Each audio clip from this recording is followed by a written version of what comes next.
Vous allez voir la définition du disciple et vous allez comprendre pourquoi ce glorieux évangile est combattu. Et c'est pas maintenant, hein? À l'époque de Jésus, c'était combattu. À l'époque des apôtres, c'était combattu. À l'époque des pères de l'église, c'était combattu. Quelqu'un me suit ici? Vous allez voir. Est-ce que nous oublions la Saint-Barthélemy lorsque les protestants ont été tués par milliers ici en Île-de-France et que ça s'est répandu dans tout le pays? Est-ce qu'on oublie cela? Mais c'est à cause du glorieux évangile. Et vous allez comprendre pourquoi. Quelqu'un est là? Regardez, on va voir ce que le pasteur Chat dit. Ok, Chat GPT. Ça n'engage que moi, pardon. N'allez pas dire maintenant, l'apôtre Alain Patrick a dit que Chat GPT a un ministère. Pardon. Non, c'est juste pour vous mettre bien. Dis à ton voisin, c'est juste pour te mettre bien. C'est juste pour te mettre bien. On est bien. Quelqu'un me suit ici? Regardez, il dit, un disciple est une personne qui suit un maître pour apprendre de lui. Mon Dieu, regardez. Et vivre comme lui. Il dit, un disciple est une personne qui suit un maître pour apprendre de lui et vivre comme lui. Et il continue, hein. En plus, le gars veut me faire une étude biblique. Vous suivez, non? En plus, il veut m'enseigner. Et il me dit 3 éléments essentiels du disciple dans la Bible. Mon Dieu, même si ChatGPT sait ça, mais comment les chrétiens dans les églises ne savent pas ça?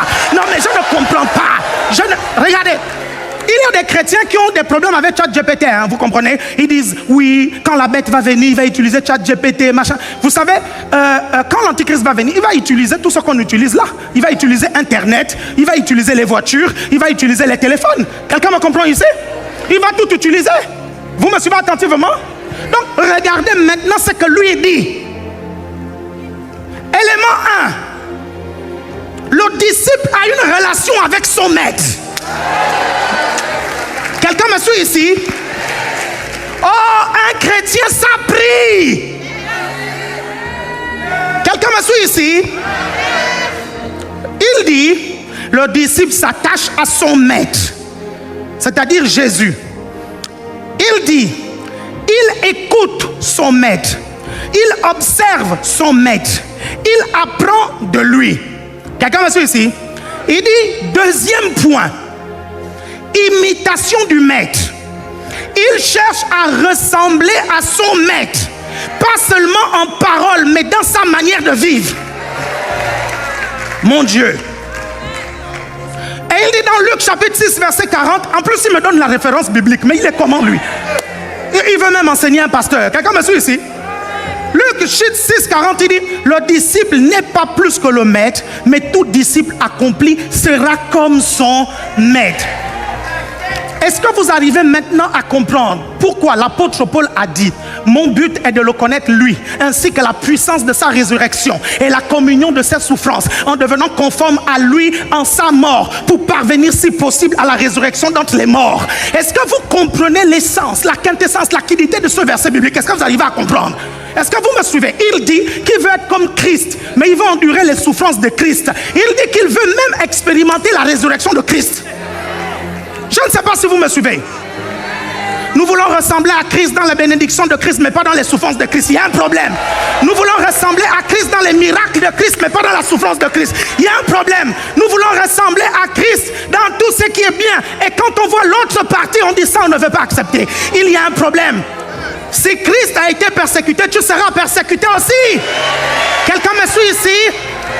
Tu ne peux pas aspirer au miracle du maître et fuir les souffrances du maître. My God, je crois que tu ne me comprends pas. Je crois que tu ne me suis pas. Il y a quelqu'un qui me suit ici? Regardez le troisième point. Le troisième point là, il est grave, dit grave. Dit bien grave même.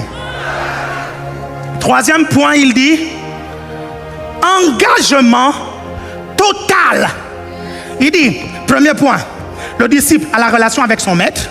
Ok? C'est pour ça que quand un chrétien arrête de prier, sa rétrogradation a commencé. Quelqu'un me suit ici?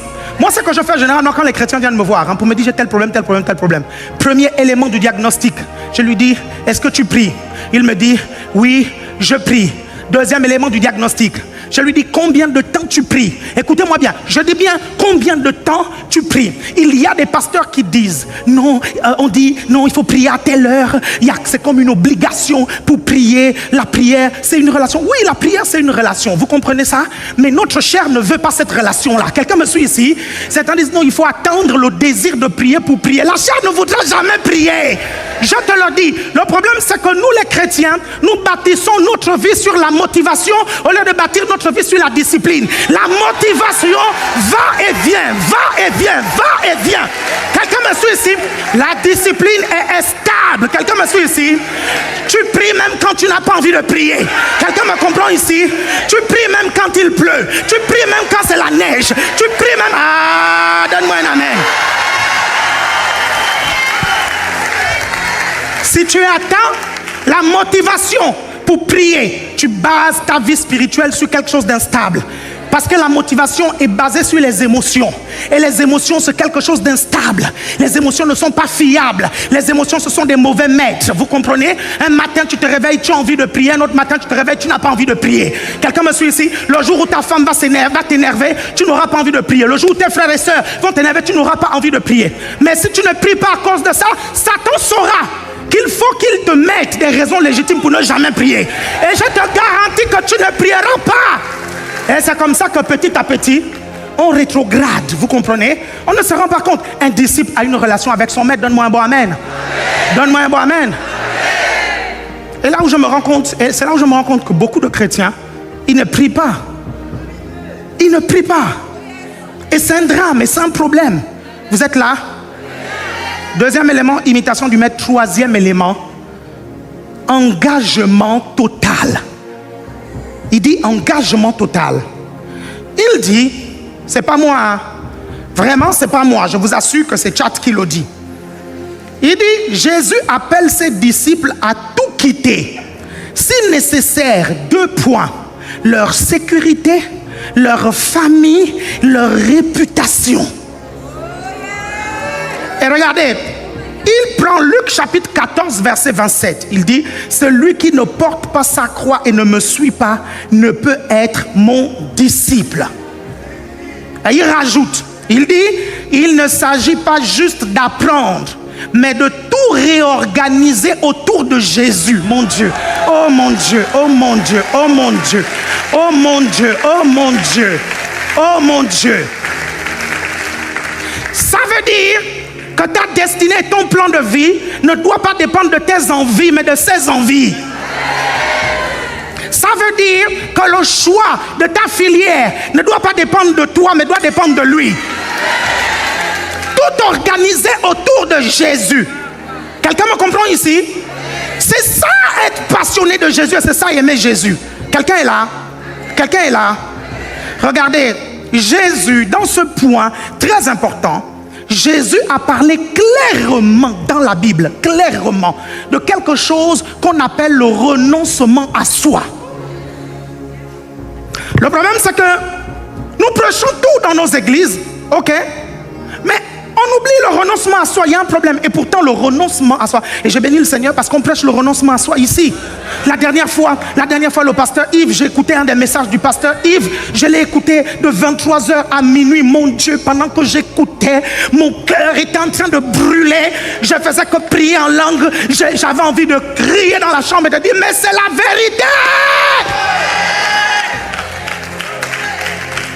Quelqu'un me comprend ici? Regardez, dans Matthieu chapitre 10, verset 39, on parle du renoncement à soi. Dans Matthieu chapitre 16, 24, 26, on parle du renoncement à soi.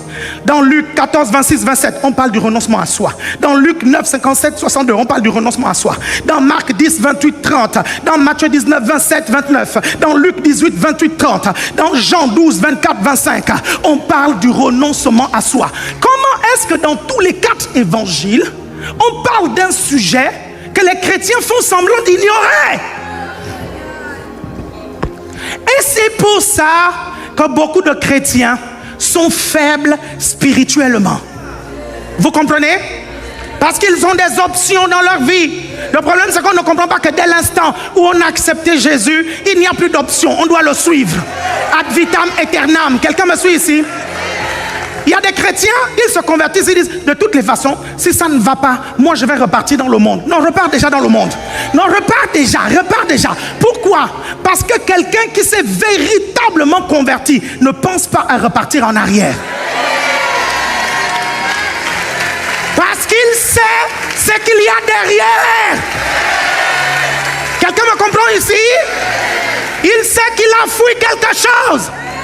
Tu ne peux pas avoir de telles pensées. Quelqu'un me suit ici? C'est Jésus pour la vie.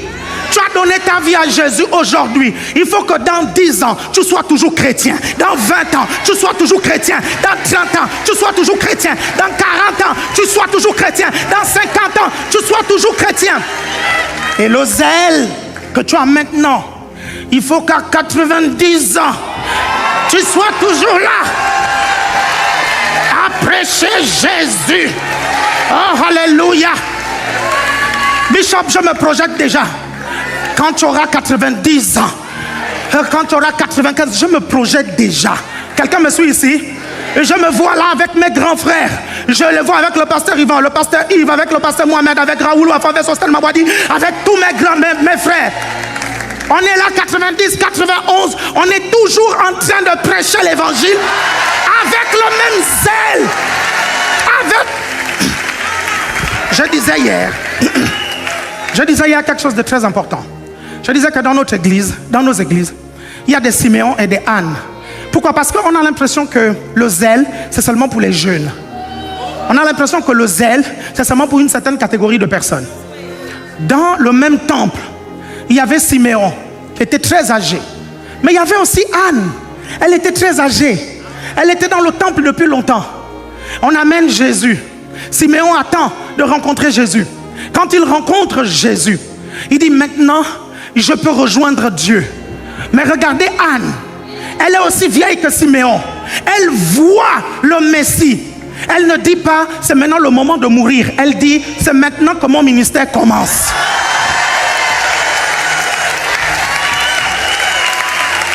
Elle dit, c'est maintenant que mon ministère.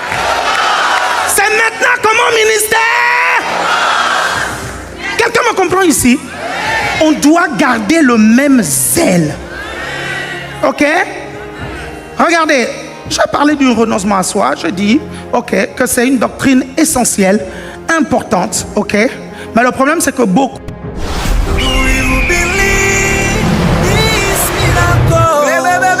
Supernatural dunamis power. Are you hearing me?